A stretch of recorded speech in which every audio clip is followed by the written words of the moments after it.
Imagine billions of taxpayer dollars being diverted to secretive programs run by the United Nations, while American cities continue to struggle with rampant homelessness, crime, and unemployment.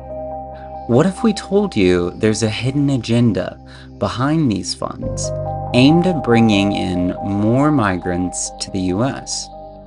This is not just a conspiracy theory. Join us as we uncover the shocking truth about replacement migration and its impact on our nation. What's up, guys? Welcome back to the channel. I'm Trevor Ray, and today we're diving into a story that's going to make your blood boil. We'll be exposing how the United Nations is using our hard-earned tax dollars to fund the influx of migrants into our country, while our own citizens struggle with economic and social issues. Get ready for a tale of international intrigue, huge amounts of money, and a possible hidden agenda. Let's get started.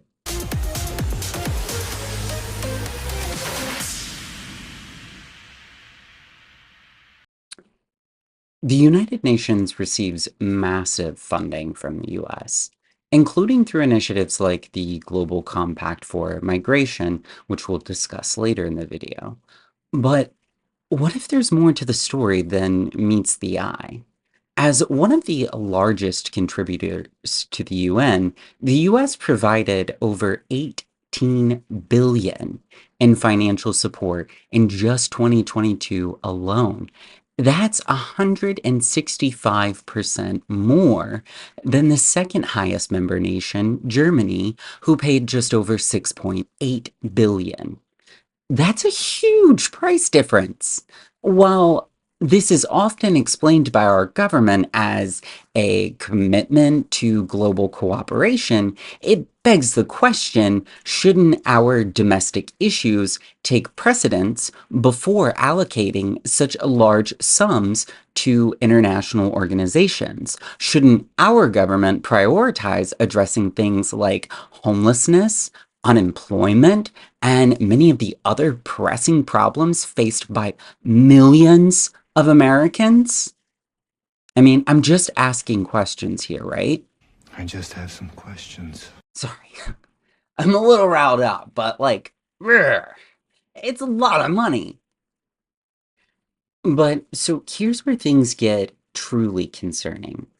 Recent reports have revealed that nearly 1.6 billion of UN funds have been allocated to assist migrants in Latin America, including 372 million for over 500,000 migrants who were already heading towards the US. And I mean, isn't it strange that such a substantial budget is being directed specifically towards helping migrants enter our country? Illegally, I might add. Is this really about humanitarian aid, or could there be a hidden motive at play? It's time to start asking some really tough questions. With millions of Americans struggling, why are we sending billions of dollars to the UN? Is our nation or, being undermined from within? I mean, honestly, the rabbit hole goes pretty deep. I show you how deep the rabbit hole goes. Diving into that rabbit hole, in 2018, the Global Compact for Migration was adopted, a seemingly noble effort on the surface to set standards for managing migration. But as its implementation unfolds, it reveals a potential hidden agenda.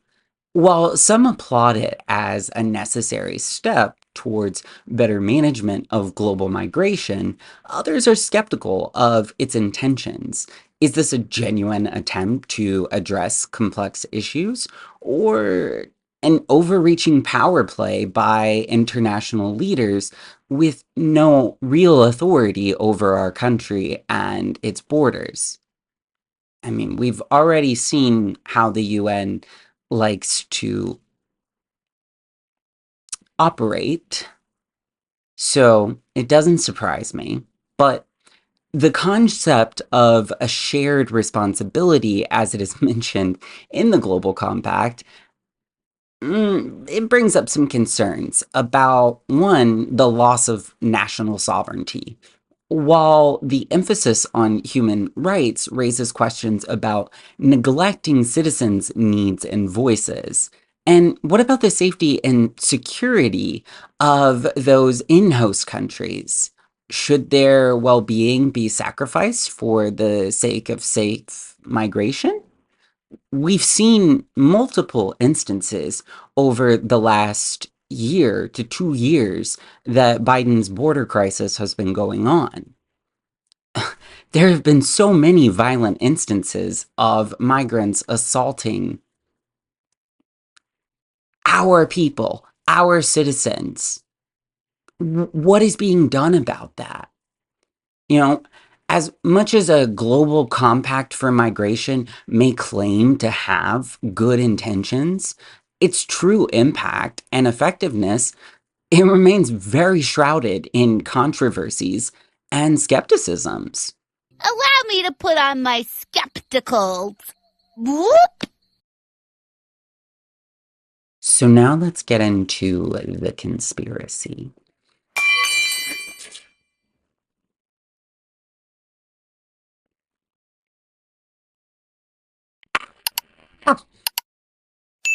As I was saying, the conspiracy theory. So you may have heard this conspiracy theory referred to as, the Great Replacement, and it's often touted as a right-wing conspiracy theory. And to be honest, that's how I had always considered it. Never really looked into it until I started researching for this video. And I was spurred on to research this video by something I had seen on X. And I don't quite remember exactly what the post was, but the person had basically tweeted a comment underneath it saying something to the effect of like, well, great replacement theory is real, check into the UN. So I'm like, all right, let me Google that then. So hop over to the internet,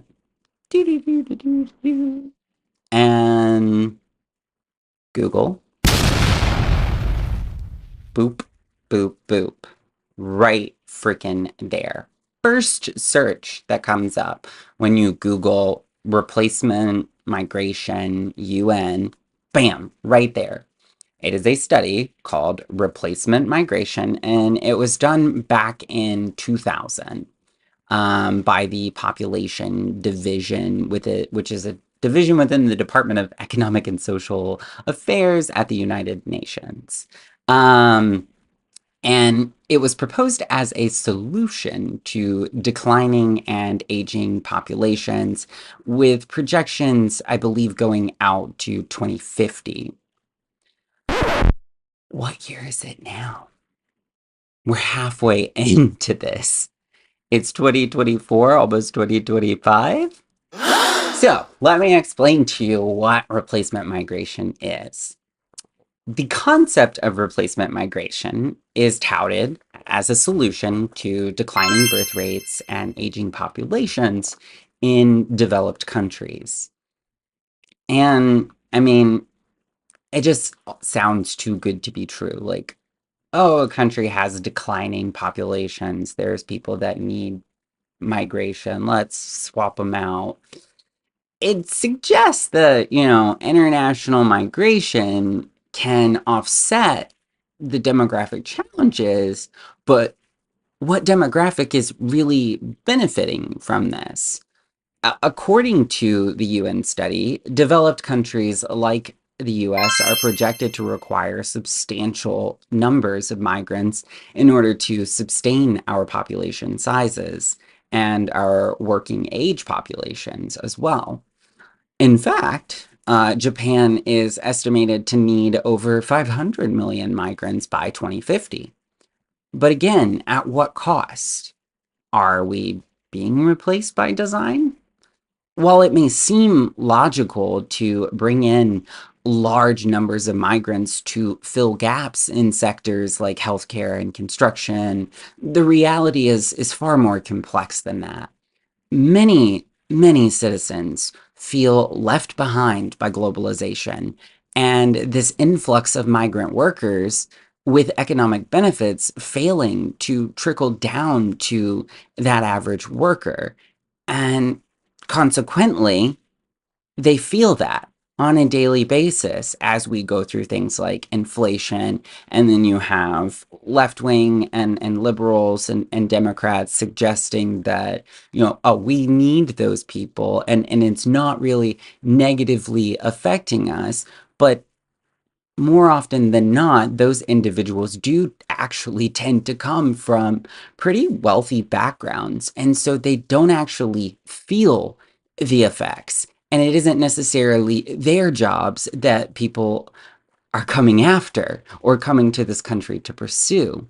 And let's be real, a lot of Americans are undereducated or overeducated in areas where there is no labor force for it. So we have a mismatch of skilled and unskilled labor in this country.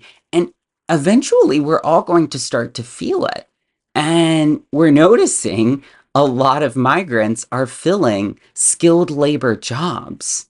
So, you know, we have to start paying attention and asking more serious questions. I want to ask you a bunch of questions, and I want to have them answered immediately. And while diversity is a great thing and can do a lot to enrich societies, the rapid integration, as we've seen, of large numbers of migrants can also lead to social tensions and cultural clashes. Yet, despite these concerns, governments continue to prioritize accommodating migrants over addressing the pressing needs of our own citizens. And the debate around national identity, security, and socioeconomic impact of migrations are heated and divisive, but it doesn't mean that we shouldn't have them. We need to ask, is it ethical for our government to focus on accommodating migrants while simultaneously neglecting their primary obligation to serve their own populations? And this is not about rejecting migrants, but rather finding a balance between meeting the needs of them and addressing the issues that are facing our current existing citizens.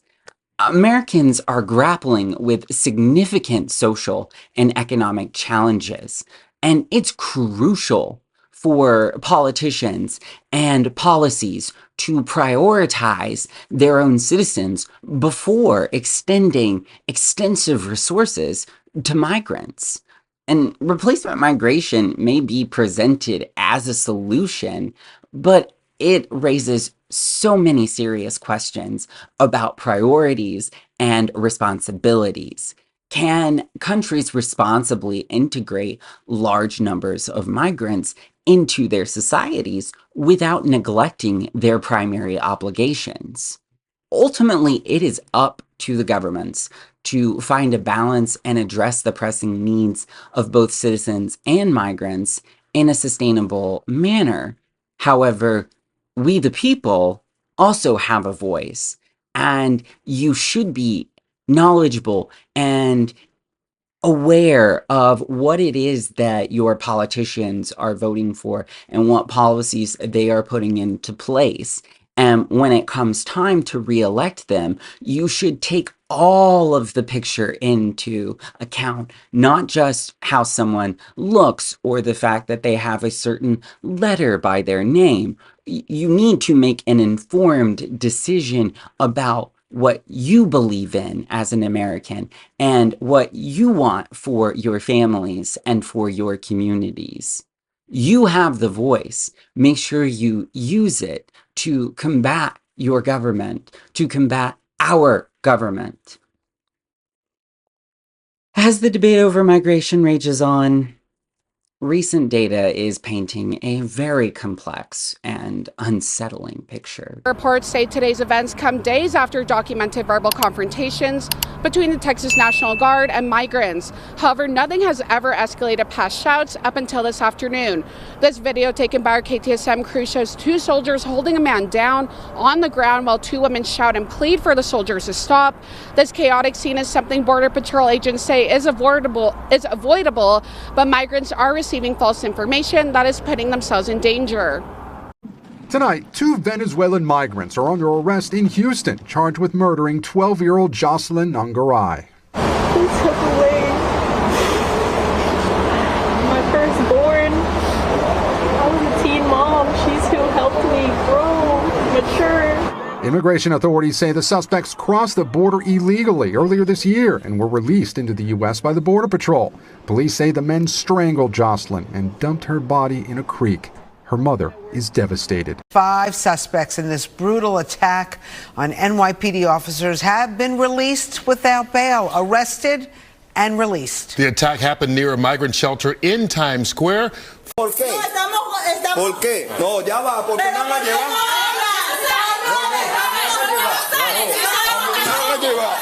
A mí no me van a llevar. ¿Qué estoy haciendo yo? ¿Qué estoy haciendo? Ven, a mí no me van a llevar, yo no estoy haciendo nada. Yo no estoy haciendo nada. Over $77 million has been funneled into communities receiving migrants. Just in this year alone. And while this may seem like a significant investment into humanitarian aid, it begs that question. Are equal or greater resources being allocated to address the pressing needs of American citizens? For instance, in 2022, we gave $313 million just to UNRWA, Palestine. Through UN aid, through our $18.1 billion package. $331 million to Palestine in 2022. And that makes you start asking some serious questions. You know, what exactly did we do for Americans? So I tried to look into, what homeless initiatives. And so Biden Harris administration signed a bill and gave a little over $500 million to combat homelessness. But since then, we've only seen homelessness get worse in this country. So again, it begs the question, where did that money go? And who did it actually help? Because it certainly didn't help any of the homeless people that I frequently run into on the streets, or any of the numerous tent cities you can drive by in the Bay Area of California, LA. Shoot, just drive through any part of California and you're destined to find a homeless person at least every mile or so. So many communities across the country facing economic hardships and social challenges, one has got to wonder, where is our share of the resources? And the implementation of new border security measures has allegedly resulted in a decline in migrant encounters. There are numerous videos one can find on the internet where people who live in border communities in our country have gone down to the border and been told to leave and stop recording, etc., as migrants are being put onto buses and brought to other parts of the country. What's going on here? Is the media pushing a different narrative? I don't know. I'm not trying to push any conspiracy theories, but when there's video evidence of things that are going on, it's again making you want to ask so many questions, and it raises concerns about the effectiveness and the sustainability of these measures. And are we simply just pushing the problem elsewhere? Are we scattering it about throughout the country? And, what about our border communities? They are actually very, very crucial. There are so many people who live in these border communities that rely on convenient and easy travel in and out of the US and Mexico for either work or familial reasons. And we've always had a good relationship there with allowing individuals in these communities to travel in and out. But with all of this going on, it begs the question. I've used it begs the question a lot today. For how long will Mexico continue to put up with this? Do they necessarily want to keep dealing with this problem? Do they necessarily feel super comfortable with the individuals that are exiting out of our country and into their country? This could have, ramifications for us. And disturbingly enough, there have been so many higher conviction rates in recent years and months for serious crimes among illegal immigrants throughout the state of Texas. And this raises valid concerns about public safety and the strain placed on the local law enforcement and judicial systems. And we're already seeing this issue percolate out through places like California and New York and Washington, D.C., et cetera, et cetera. And American citizens, we have a right to feel safe in our communities. And we can argue all day about whether or not we already have unsafeness in our communities through our own issues. That's a whole totally different topic. The statistics, they don't lie. And they are adding more fuel to this already fiery debate over the impact of illegal immigration on our crime rates.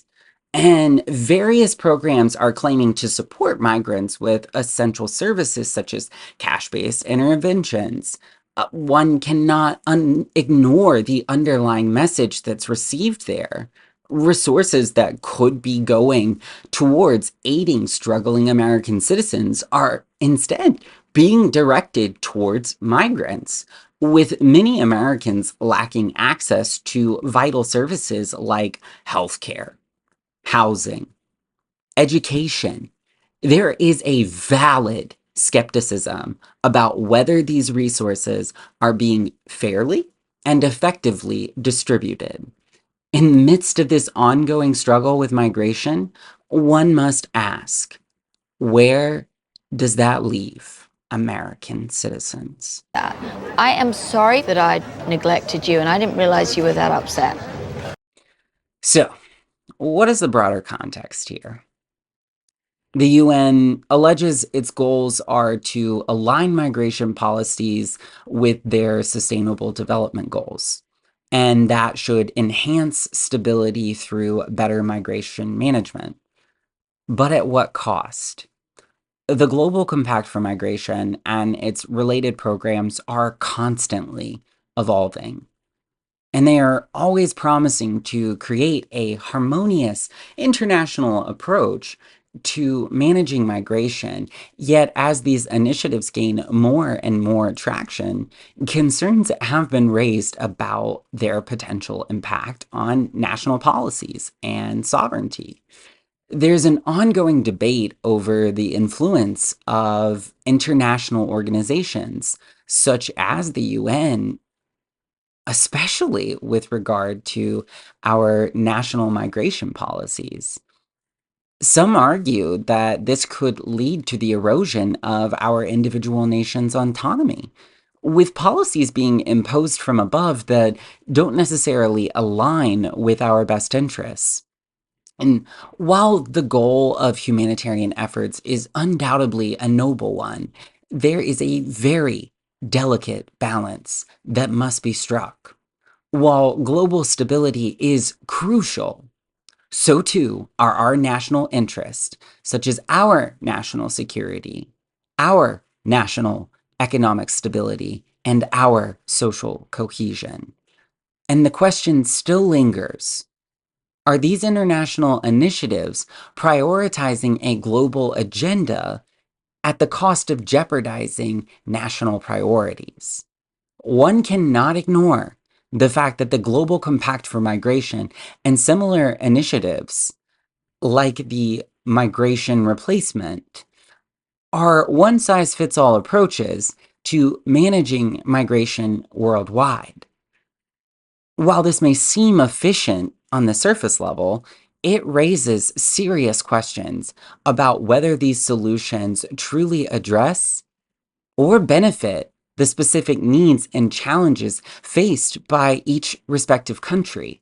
And is it fair for an international body to have such significant influence over a nation's decisions when those decisions directly impact our citizens' daily lives? Are these well-intentioned global programs actually undermining our country's sovereignty? More worryingly, though, is the notion that these efforts may be diverting resources and attention away from pressing domestic issues, especially here in the US, where economic struggles and social inequalities and security concerns are abound.